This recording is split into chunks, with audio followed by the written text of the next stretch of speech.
ये है दिल्ली दर्पण। अडानी मोदी महाघोटाले में जो रेगुलेटर है जिसको मार्केट नियंत्रित करना है, the security and exchange board of India, अब उसी की भूमिका पर एक बहुत बड़ा प्रश्न चिन्ह हिंडनबर्ग की रिपोर्ट में लगा दिया है। 30 करोड़ पॉलिसी धारक है, 45 करोड़ एसबीआई के अकाउंट होल्डर है। मोदी जी की सरकार में गरीब जिस तरीके से लगातार गरीब होता जा रहा है कि क्या सुप्रीम कोर्ट ने जिसने जांच की समिति बिठाई, जिसके सामने सेबी ने अपना पक्ष रखा, क्या समिति को, क्या देश के उच्चतम न्यायालय द्वारा ने ये बताया कि मैं जिन फंडों की जांच कर रही हूँ उनमें से कुछ फंड में मैं खुद कुछ समय पहले तक निवेश कर रही थी, कि अडानी की जांच आखिर कौन करेगा? सवाल इस बात का है कि जब वो कोयला ला रहे थे और कोयले का दाम 10-10 गुना बढ़ जाता था, नीति आयोग ने, फाइनेंस मिनिस्ट्री की एक डिवीजन ने कहा कि 5 और 6 रिपोर्ट, 5-6 रिपोर्ट एक व्यक्ति को मत दीजिए, उसको दरकिनार किया गया। सीबीआई, उसमें ईडी, उसमें इनकम टैक्स, मोदी जी ने सबका अच्छा प्रयोग किया है। कमेटी के मेंबर और प्रदेश कांग्रेस कमेटी के माननीय अध्यक्ष श्री देवेंद्र यादव जी, हमारी senior spokes person Indian national Congress और हमारे सोशल मीडिया डिजिटल प्लेटफॉर्म की एआईसीसी की चेयरमैन मैडम सुप्रिया सुलेन जी विशेष रूप से आज की इस प्रेस वार्ता में आए हैं। हम आपका निवेदन करूँगा कि वो अपनी बात ऑन करो। धन्यवाद अनिल भाई। सम्मानित साथियों, जैसा कि अभी भाई अनिल जी ने बताया, आज की इस विशेष प्रेस वार्ता में मुख्य रूप से उपस्थित हमारी बहुत ही सम्मानित मीडिया डिपार्टमेंट की हेड आदरणीय सुप्रिया श्रीनेत जी आपसे मुखातिब हो, उससे पहले मुझे सिर्फ इतना कहना है कि कांग्रेस और माननीय राहुल गांधी जी एक बार लगातार कहते रहे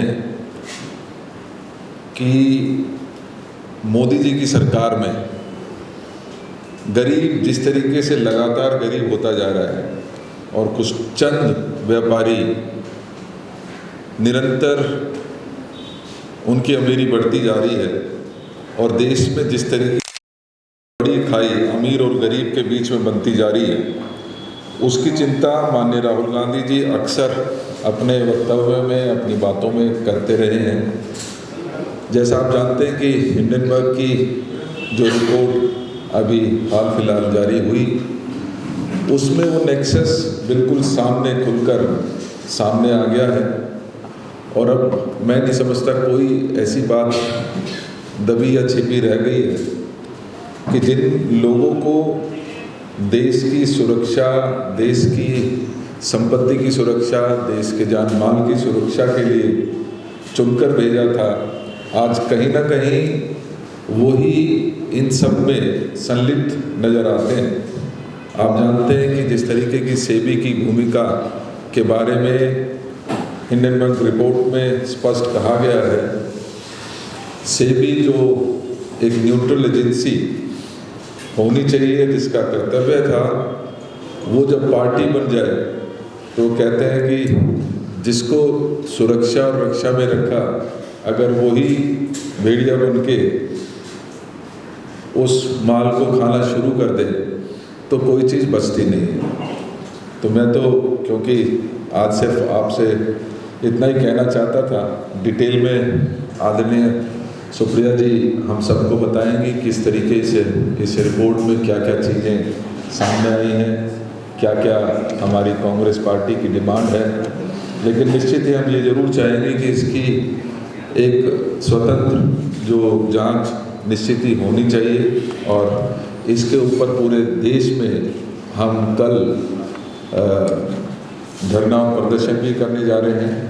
उसी क्रम में दिल्ली भी कल जंतर मंतर पर एक बड़ा धरना प्रदर्शन करने जा रही है विस्तार से उसके बारे में भाई अनिल जी बताएंगे।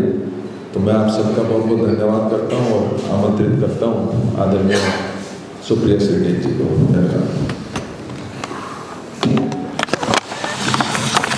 इसलिए है क्योंकि इस देश में अमीरों और गरीबों के बीच की जिस खाई का उल्लेख देवेंद्र भाई ने किया वो इतनी बढ़ती जा रही है कि गरीब आदमी और गरीब होता जा रहा है और अमीर आदमी और अमीर होता जा रहा है। और अमीरों में भी जो कुछ चंद पूंजीपति हैं उन्हीं के लिए नीति निर्माण होगा, उन्हीं के हिसाब से रेगुलेटर लगेंगे, उन्हीं के हिसाब से कॉम्पिटेंट अथॉरिटीज़ लगेंगी, उन्हीं के हिसाब से ऑफिशियल्स लगाए जाएंगे। तो ये सब क्यों हो रहा है? मैं उत्तर प्रदेश से आती हूँ और हमारे यहाँ एक कहावत है, जब सैया भय कोतवाल तो डर काहे का। और ये बात मैंने AICC के मंच से भी कही थी, तो यहाँ पर पुनः उसको दोहराना चाहती हूँ। एक गांव था, वहाँ पर रात में डाका पड़ा, फिर अगली रात डाका पड़ा, फिर डाका पड़ा, ये सिलसिला चलता जा रहा था। लोग परेशान थे, इसलिए ज़्यादा परेशान थे क्योंकि गांव का मुखिया भी डाकुओं के साथ मिला हुआ था। तो बेचारे क्या करते, वो दौड़े दौड़े कोतवाल के पास गए। कोतवाल से कहा जांच कीजिए। कोतवाल कभी कोई बहाना बनाए, कभी कोई और बहाना बनाए, आनाकानी करे, लोग परेशान। फिर बाद में पता चला कि डाके का एक हिस्सा तो कोतवाल को भी मिलता था। तो इसीलिए जब सैया भय कोतवाल तो डर काहे का। अडानी मोदी महाघोटाले में जो रेगुलेटर है जिसको मार्केट नियंत्रित करना है, the security and exchange board of India, अब उसी की भूमिका पर एक बहुत बड़ा प्रश्न चिन्ह हिंडनबर्ग की रिपोर्ट ने लगा दिया है। अगले कुछ मिनटों में जो मैं आपसे कहने जा रही हूँ ये हिंडनबर्ग रिपोर्ट के माध्यम से है। इसको आपके जैसे कुछ प्रबुद्ध पत्रकारों ने हिंदुस्तान में भी रिपोर्ट किया है। ये खोजी पत्रकारिता का एक उत्कृष्ट नमूना है, लेकिन ये जानना जरूरी है कि हो क्या रहा था। और पहले हम बात अडानी और सेबी की ही कर लेते हैं, क्योंकि एक ऐसा अद्भुत महाघोटाला है जिसकी परत दर परत जब जब खुलती है तो एक नया भ्रष्टाचार का आयाम सामने खड़ा नजर आता है। अभी तक अडानी के शेयर्स का ओवर वैल्यूएशन, पैसों की राउंड ट्रिपिंग, कैसे कॉन्फ्लिक्ट ऑफ इंटरेस्ट था, यही सब सामने आ रहा था। अब सामने आता है कि जिस सेबी को ये जिम्मा दिया गया था कि आप इस महाघोटाले की जांच करिए, और जिस सेबी ने 18 महीने तक मामला अटकाए रखा, जिस सेबी ने इस देश के उच्चतम न्यायालय, the highest court, constitutional court in the country, supreme court के सामने कहा we have drawn a blank, हमें जांच में कुछ मिल नहीं रहा है। अब पता चलता है कि सेबी की जो प्रमुख माधवीपुरी बुच हैं, उन्हीं का इसमें संलग्नता के आरोप लगे हुए हैं, और आरोप बड़े संगीन हैं। आरोप लगे हैं कि सेबी प्रमुख बनने से पहले उनका ऐसे फंडों में निवेश था जिन फंडों की वो जांच कर रही थी। आरोप है इन फंड से वो व्यक्ति संलग्न थे जो कि अडानी पावर और अडानी एंटरप्राइजेस में डायरेक्टर रह चुके थे। आरोप था और आरोप है हिंडनबर्ग के माध्यम से कि अगोरा कंसल्टिंग के माध्यम से उन्होंने मोटी कमाई करी, अपनी आज की सैलरी का 4.5 गुना रेवेन्यू एक साल में कमाया, उसको काम यही मिलता था। कॉन्फ्लिक्ट ऑफ इंटरेस्ट ये है कि उनके पति जो एक इंजीनियर हैं और यूनिलीवर कंपनी में प्रोक्योरमेंट देखते थे, खरीद देखते थे, वो ब्लैकस्टोन में सीनियर एडवाइजर बन जाते हैं।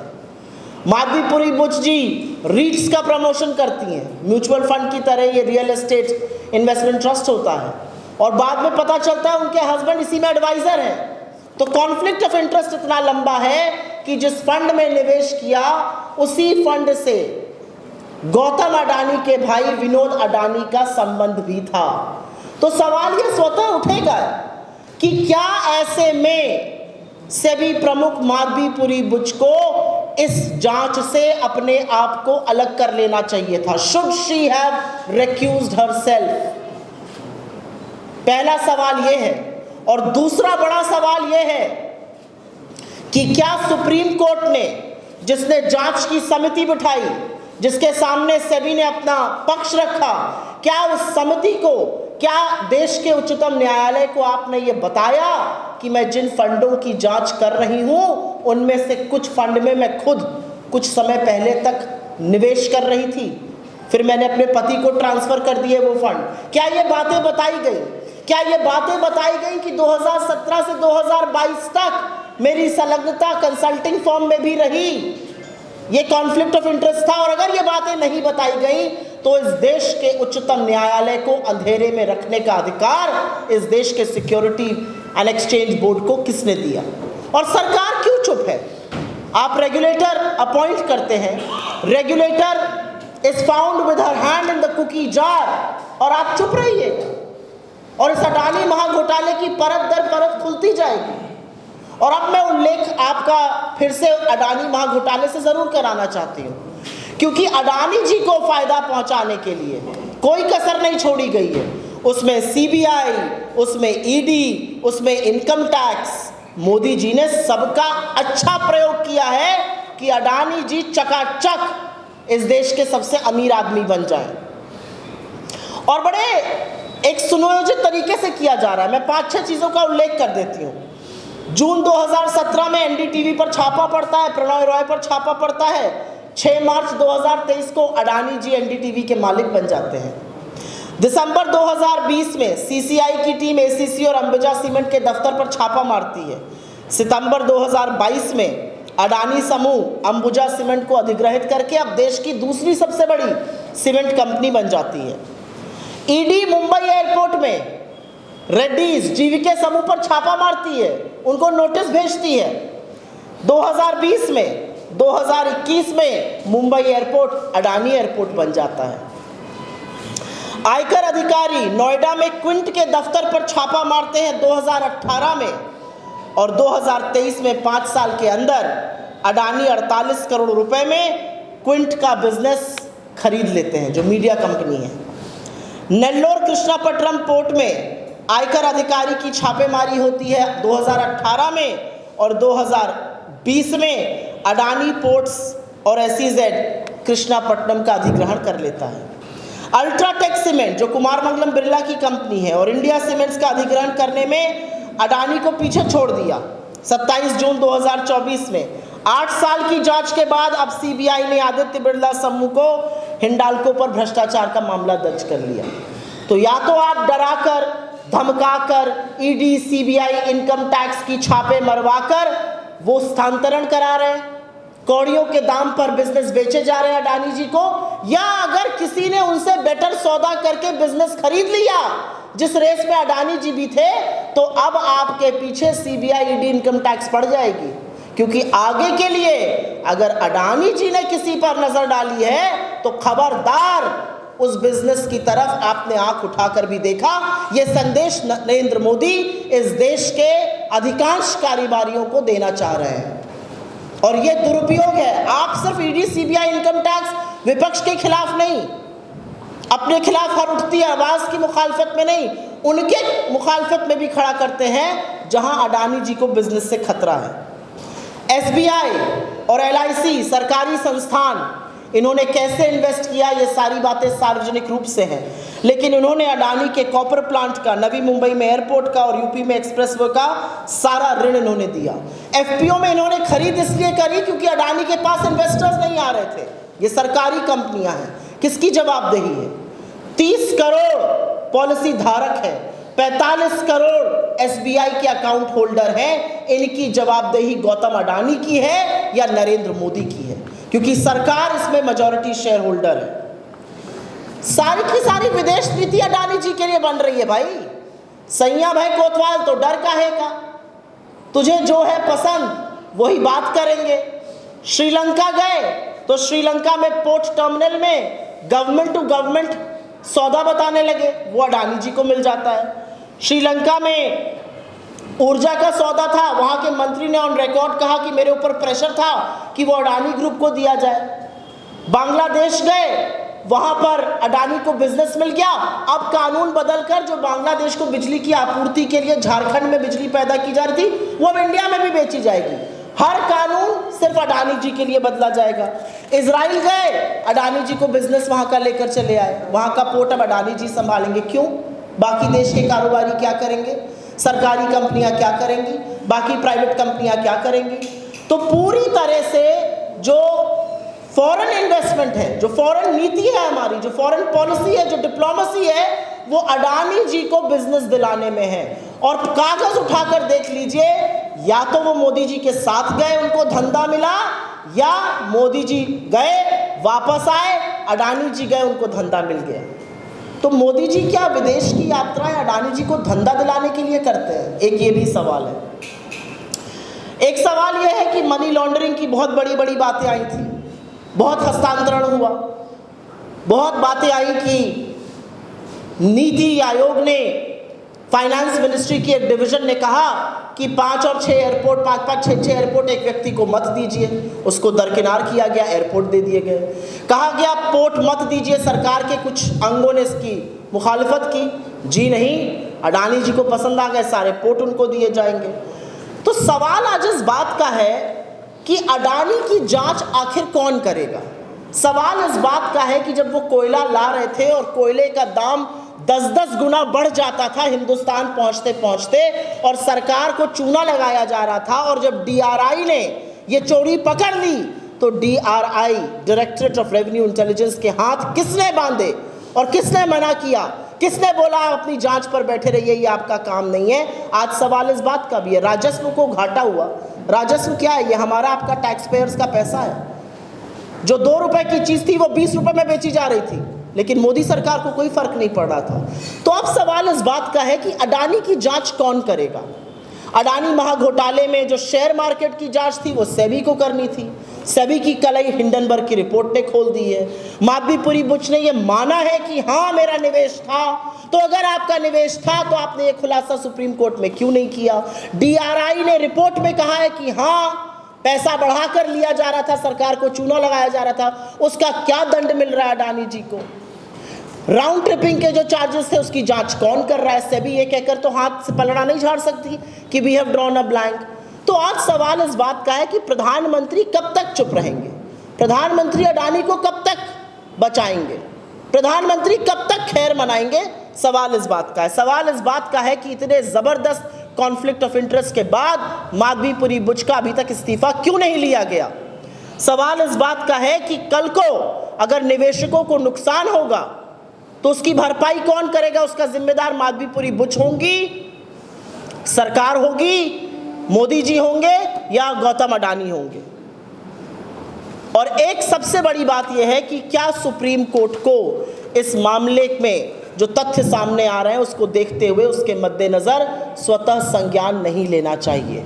इस मंच से कांग्रेस पार्टी की विशेष अपील है कि इस पूरे प्रकरण का, इस पूरे मामले को एक बार दोबारा से खंगालने की ज़रूरत है, एक बार दोबारा से देखने की ज़रूरत है, क्योंकि जो डिसीजन सुप्रीम कोर्ट ने लिया था वो सेबी के एडमिशन पर लिया था, और सेबी ने सुप्रीम कोर्ट को अंधेरे में रखा, उनको पूरा सच नहीं बताया गया, उनको कॉन्फ्लिक्ट ऑफ इंटरेस्ट से अवगत नहीं कराया गया। हमारा अपना मानना है कि अडानी महाघोटाले में लिप्त नरेंद्र मोदी इसकी जांच नहीं कर सकते हैं। इसकी जांच सिर्फ और सिर्फ जॉइंट पार्लियामेंट्री कमेटी, एक JPC कर सकती है। JPC का जो दायरा होता है वो व्यापक होता है। JPC में हर दल का व्यक्ति शामिल रहता है। ये दलगत राजनीति से ऊपर होता है। इसमें आप एक्सपर्ट्स को बुला सकते हैं, आप उनकी सलाह ले सकते हैं, आप उनके इनपुट्स ले सकते हैं। बार बार JPC की मांग से आखिर नरेंद्र मोदी क्यों भाग रहे हैं? दाढ़ी में ऐसा कौन सा वो तिनका है जिसको वो छुपा रहे हैं? क्योंकि नहीं, ये दाल में कंकड़ नहीं है, ये पूरी की पूरी दाल कंकड़ों से भरी और पूरी काली दाल है। इसलिए हमारी मांग है कि पार्लियामेंट के सुपरविजन में एक JPC का गठन हो और JPC इस महाघोटाले की जांच करे, क्योंकि इसमें रेगुलेटर संलग्न पाने की संभावना है, इसमें राउंड ट्रिपिंग का मामला है, इसमें काले धन का मामला है, इसमें राजस्व को घोटाला है, इसमें फेवरेटिज्म का मामला है, इसमें फॉरेन पॉलिसी को शामिल करने का मामला है, और इसकी जांच एक व्यापक एजेंसी कर सकती है, और वो व्यापक एजेंसी सिर्फ और सिर्फ JPC है। बहुत बहुत धन्यवाद।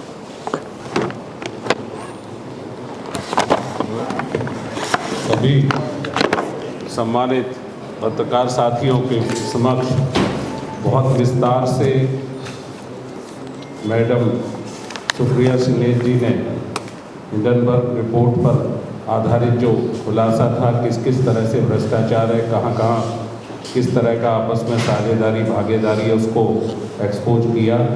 और कल मैं आप सबसे निवेदन कर रहा हूँ, कल इसी डिमांड को लेकर जो जॉइंट पार्लियामेंट्री कमेटी के गठन की मांग को लेकर इस महाघोटाले को सामने लाने के लिए इसके तथ्यों को और सेबी की चेयरपर्सन के रेजिग्नेशन की मांग को लेकर दिल्ली प्रदेश कांग्रेस कमेटी श्री देवेंद्र यादव जी के लीडरशिप में जंतर मंतर पर सुबह 11 बजे एक बड़ा प्रदर्शन, एक विशाल प्रदर्शन जिसमें हमारे दिल्ली के सभी कांग्रेस के सम्मानित नेता और कार्यकर्ता साथी रहेंगे और भी दिल्ली के नागरिक जो भ्रष्टाचार के खिलाफ अपनी आवाज़ बुलंद करना चाहते हैं वो भी वहां आमंत्रित हैं।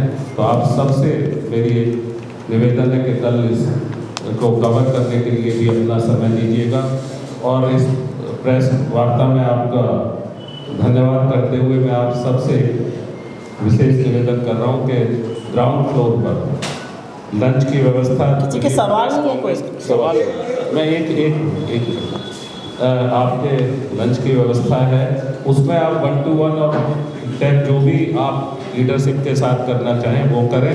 हाँ, अभी जो आपके सवाल हैं वो आमंत्रित हैं और उन सवालों के लिए आपसे रिक्वेस्ट है कि 1-to-1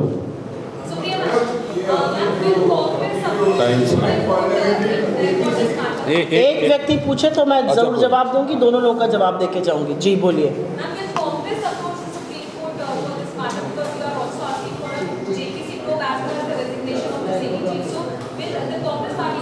There are two things to it, and please understand the difference between the two things that we are trying to say. This scam is so deep rooted, and this scam spreads across sectors. This scam can potentially damage India's economic credibility if it hasn't already. That the only agency which can do a head-to-toe probe of this matter will be a JPC. But because the Supreme Court was kept dark on the alleged conflict of interest of the SEBI chief and her investments in firms associated allegedly with Adani Group, the Supreme Court will have to relook into this matter. That's what we are saying. These are two very different things, and they culminate into Mr. Adani and Mr. Modi's nexus coming back to daylight. So you mean to say GPC is the only parliament committee to find out all the lapses and all the criminal activities? Yes, that's what I mean to say. और मैं ये इसलिए कह रही हूँ क्योंकि JPC एक व्यापक समिति होती है। जेपीसी में हर दल का व्यक्ति होता है। वो दलगत राजनीति से ऊपर होती है। वो एक्सपर्ट्स को बुला सकती है, एक्सपर्ट्स की राय ले सकती है। और पार्लियामेंट की देखरेख में इतना बड़ा घोटाला इस देश में हुआ है, दुनिया इसकी चर्चा कर रही है और पार्लियामेंट में चुप्पी रहे, ये कैसे हो सकता है? सिद्धार्थ जी, एक सवाल एक जन है। सिद्धार्थ जी, ये नहीं पीएससी चेयरमैन अभी नए बने हैं, क्या पीएससी क्योंकि दायरे में ये चीज आती है, क्या पीएससी में भी चीज उठाई जाएगी, क्या उठाई जाएगी? देखिए, हमारे सामने सारे मुद्दे खुले हुए हैं, हमारे सामने सारे रास्ते खुले हुए हैं। हमारे सामने एक रास्ता है कि हो सकता है हमारे पीएससी चेयरमैन इसको देखें। हमारे सामने ये रास्ता है कि हम सदन में फिर से इस पर जेपीसी की मांग करेंगे। इस देश में किसी को रत्ती भर संदेह नहीं है कि घोटाला हुआ है। तो अब लोग पूछ रहे हैं कि इस घोटाले की जांच कौन करेगा? आपने सेबी को दिया, सेबी की चीजें आ गई सामने, सेबी ने झूठ बोला, पूरा सच नहीं बताया सुप्रीम कोर्ट को इस रिपोर्ट के मुताबिक। तो इसकी जांच कौन करेगा? और सेबी का भी जो एक दायरा होता है वो व्यापक नहीं है। वो स्टॉक मार्केट मैनिपुलेशन का, स्टॉक ओवर मैनिपुलेशन की बातें कर सकता है। पूरी व्यापक जांच करना जेपीसी का काम है। हम जेपीसी की मांग करेंगे और जैसा कि आपने कहा, क्योंकि वेणुगोपाल जी अब पीएससी के चेयरमैन हैं, जो सर्वसम्मति बनेगी, जो ठीक लगेगा पार्टी को, इंडिया गठबंधन को, हमारे सामने सारे रास्ते खुले हैं। सुप्रीम कोर्ट को ऑर्डर लेना चाहिए जब इतने व्यापक पैमाने पर सब हर तरफ से हो रहा है। जेपीसी की अगर वो मांग नहीं मानते हैं तो क्या कोई पार्टी आप सुप्रीम कोर्ट में जा सकते हैं? मेरा अपना मानना है कि सुप्रीम कोर्ट ने, क्योंकि इस पर एक जजमेंट दिया है और अब ये पूरी तरह से साफ है कि सुप्रीम कोर्ट की समिति के सामने जो लोग आए उन्होंने शायद पूरा सच नहीं बताया, उन्होंने शायद समिति के सदस्यों को अंधेरे में रखा, उन्होंने समिति के सदस्यों को शायद मिसलीड किया। तो अब मेरा मानना है कि सुप्रीम कोर्ट को ये तो कोर्ट की अवमानना का मामला बनता है एक्चुअली, तो सुप्रीम कोर्ट को स्वतः संज्ञान लेना चाहिए। मैं आप लोगों के सामने एक बात ज़रूर कहना चाहती हूँ, और ये सबके सामने सवाल आता है कि क्या आप लोग कोर्ट जाइएगा, क्या आप ये करिएगा। हम विपक्ष में हैं, हमारा काम है चुनी हुई सरकार को जवाबदेह बनाना, हमारा काम है सरकार को कटघरे में खड़ा करके वो सवाल पूछना तो देश की जनता उनसे दायित्व है ना। आपका एक डिपार्टमेंट, आपका एक रेगुलेटर, आपका सबसे प्रिय पूंजीपति, उसके ऊपर इतने आरोप लगे और आप आंख मूंद कर क्या दिखा रहे हैं? हे राम जी, जगत बना ही नहीं है, ये सब हुआ ही नहीं है, दुनिया इसके बारे में बात कर रही है। इस विश्व के 4 देशों में अडानी के खिलाफ जो है इस समय जांच चल रही है, हिंदुस्तान में कोई जांच नहीं होगी, तो सरकार का क्या दायित्व है? झुंझुना बजाना? हम आपको झुंझुना नहीं बजाने देंगे जी।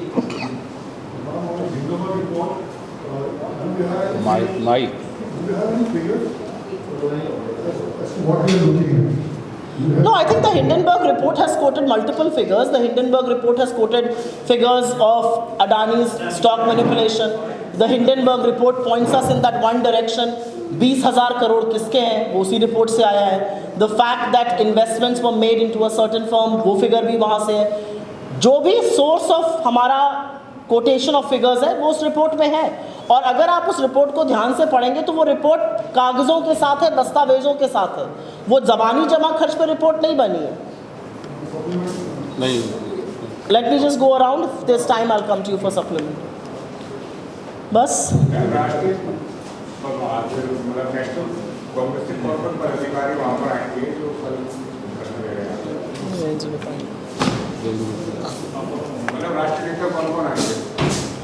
अभी सभी को इनविटेशन है, क्योंकि ये पूरे देश में होने जा रहा है, तो सभी लीडर्स अपने अपने स्टेट में भी पार्टिसिपेट करेंगे, लेकिन निश्चित ही ऑल इंडिया कांग्रेस कमेटी की तरफ से बहुत सारे सीनियर लीडर्स दिल्ली में जो भी उपलब्ध रहेंगे वो आएंगे